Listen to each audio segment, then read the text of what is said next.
up with it, y'all? What's up with it? What's up with it? Play something by Lil CJ. This is Lil CJ. Hey, let's go. Let me fix my cam. Hey, let's go.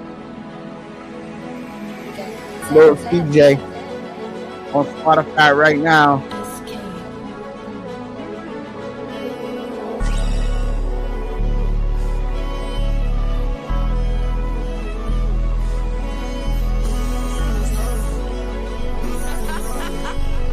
Talk to him, son. Let's go. I cannot fuck with you lanes. You pussy be strange, you is not the bro. I just be staying my lane, I'm doing my thing. You already know how it go. I just be smoking no chains, I'm high as a plane. I feel like I fly like a crow. I just be going insane, try to get my same. So I cannot fuck with no hoes. Blue season, and stay out the mix. I'm trying to survive the way, so money I save. I cannot wait till I get rich. I feel like I'm stuck in the maze, like a head page. And hand on what comes to a bitch. All in the money I'm facing, you feel amazing. Remember I came from a bitch. It feel amazing. Look at this shit that I did. Smoking this gas, no drinking this cut got me faded. Taking pictures made me sick. Wearing designer, you know that I'm rocking the latest. I got no expensive fit. I just been ignoring all my problems lately. I got some rocks you can kick. Fucking this bitch from the back. Since I have my baby, I can't have your kid. Beat on the pussy attack. Yeah. That's my kid, man. That's my son. Hey, Lil CJ, man. You dig? You dig? What's up with everybody up out there, man? Hope that everybody's tuned in. This is the Fans Point of View podcast. You know what I'm saying? Number 3, season 2, number 3. You dig? You know what I'm saying? I've been trying to work out some things with my co-host Chad. Yeah, I mean, we're getting at him. He's a very busy man, by the way. Very busy man. But shout out to him. Shout out to D Sports with DP. Talking Sports with DP. Shout out to the Raw Hat Film. Shout out South Coast Kane, Coach Hayes, everybody out there, man, that ever just, looked out or supported the kid, man. But we about to get up into some things, man. I got a lot of things up on the menu today. I ain't even get my presentation right today. You know what I'm saying? But I'm gonna get it popping though, so because I'm gonna get into the messy topics first and get into some topics that may spark some conversations, and then I'll get into the bracketology of the NCAA men's and NCAA women members, the Steelers. What's up with the Steelers? You know I'm gonna get up into them Steelers, man. I have no idea what we're doing, no idea. But I'm gonna save that for the NFL segment because I just don't. I have no idea what we're out here doing right now. Being a fan, it's hard because I'm a fan, right? And I'm trying, and Katie, I'm trying to take my fandom up out of this, right? I really am. I'm trying to take my fandom away from this and focus on and try to look at this objectively, right? And I'm looking at this, and it's tough for a quarterback like Russell Wilson to win in the AFC North, a veteran quarterback. He went 3-4 in the AFC North, let alone a rookie quarterback. And everybody knows that. Hendrickson, TJ Watt, who else? Help me out with some names. Myles Garrett. You know what I'm saying? Like, they all know, like, ain't no rookie quarterback coming in the AFC North and running shit. It just ain't happening, right? But I don't want Aaron Rodgers. I do not want Aaron Rodgers. You know what I mean? I know that I was on the Raw High panel and I was like, Aaron Rodgers, right? I had some time to think about that. He's holding negotiations. He want to do his all Oscar, do what he want to do. Who the fuck am I to judge Aaron Rodgers? Aaron Rodgers is Aaron Rodgers, right? I'm not here to judge him. He's a grown ass man. He could do what he want. And he made his money. He did his things in the league.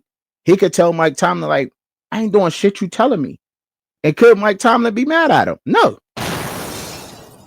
How the hell you gonna get? Yeah, he's a grown ass man. Aaron Rodgers has done everything he can do in this league.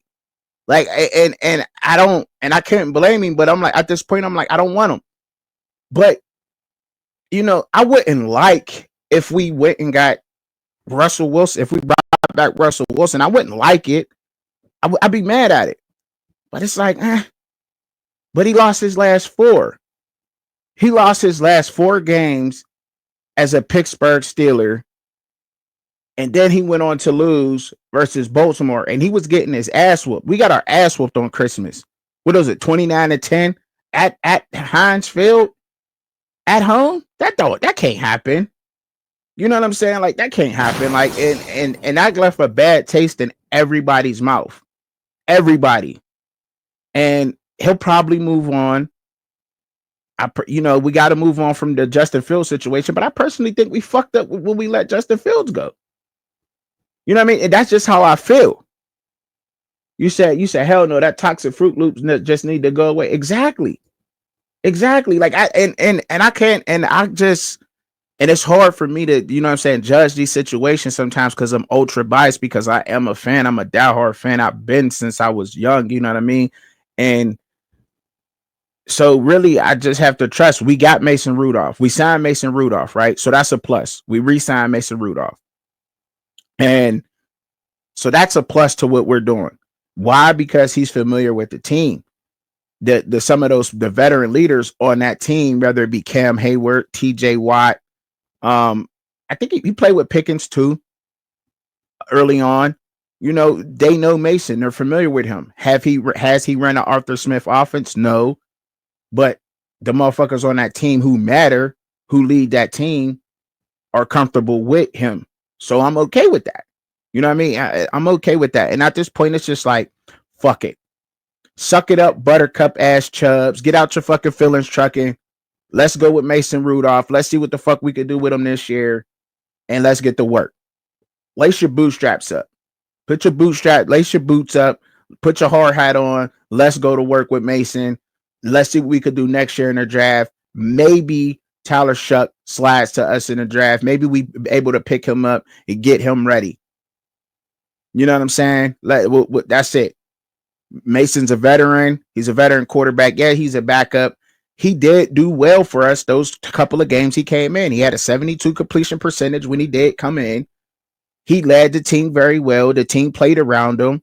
You know what I mean? And they will rock with him. They will play for Mason Rudolph. And that's a big thing. Like, I think that the team, they was like, Russell Wilson is cool, but it takes a different type of energy to have your defense want to play for you.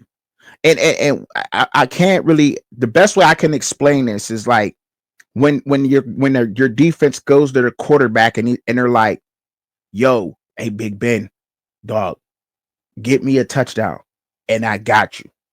You know what I'm saying? When somebody from the defense could do that, could they do that to Russ?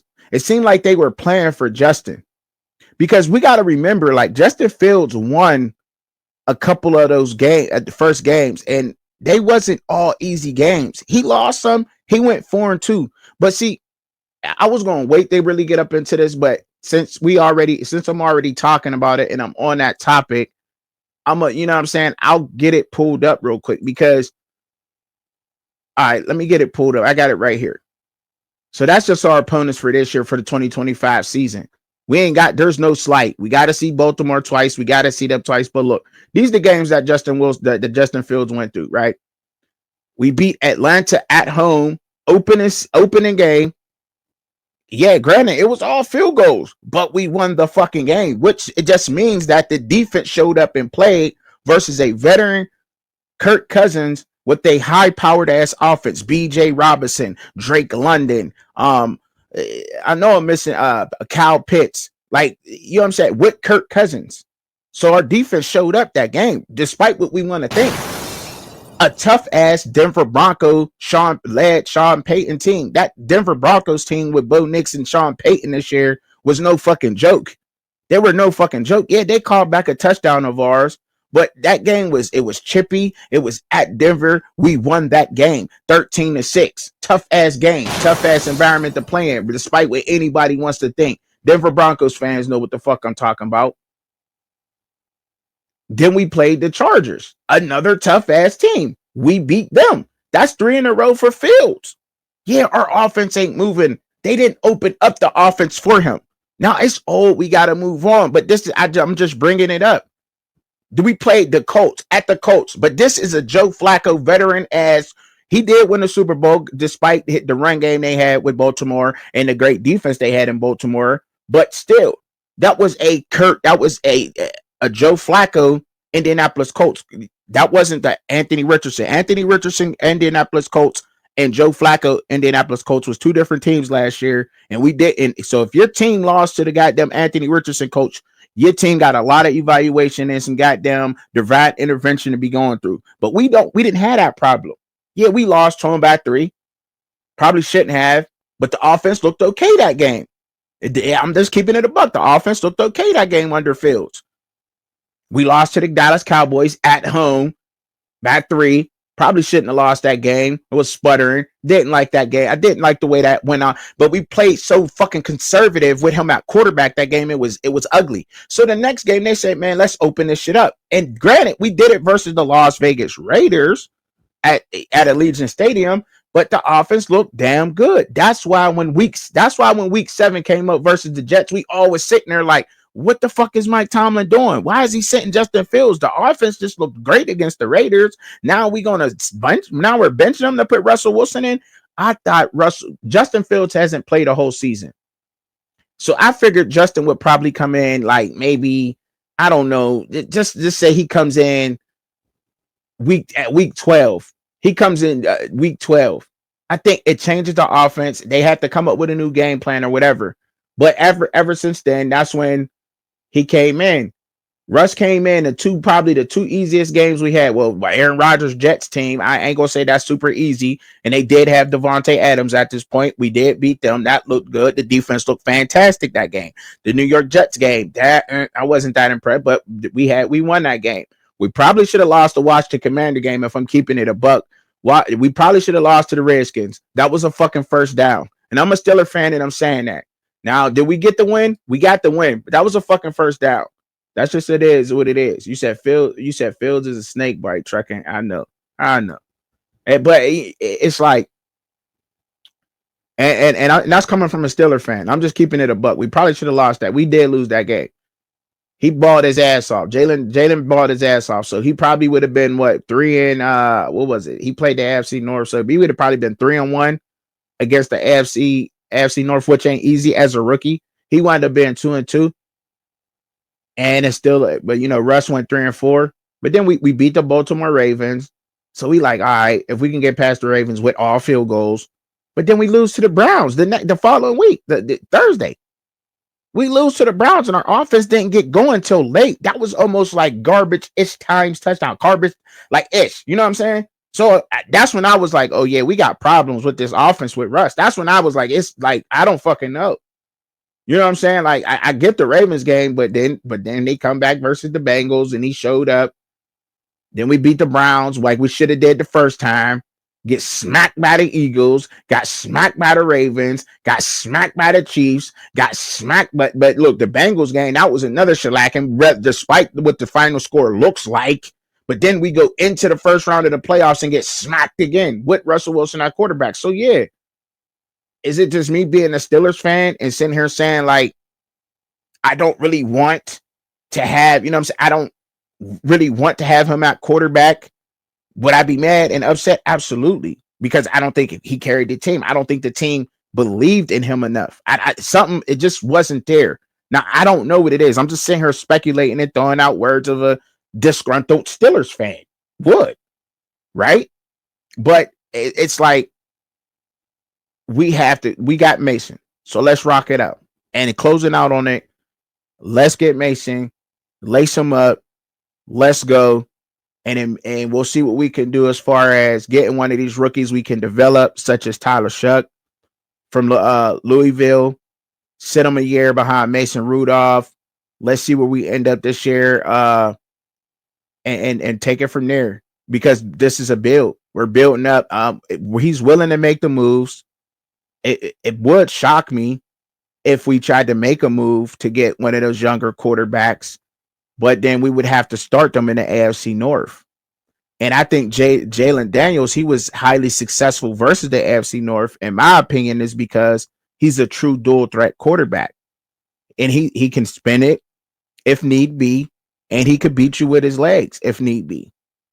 I don't think that Cam Ward or Shedeur Sanders could do that in the AFC North. I'm just keeping it a buck.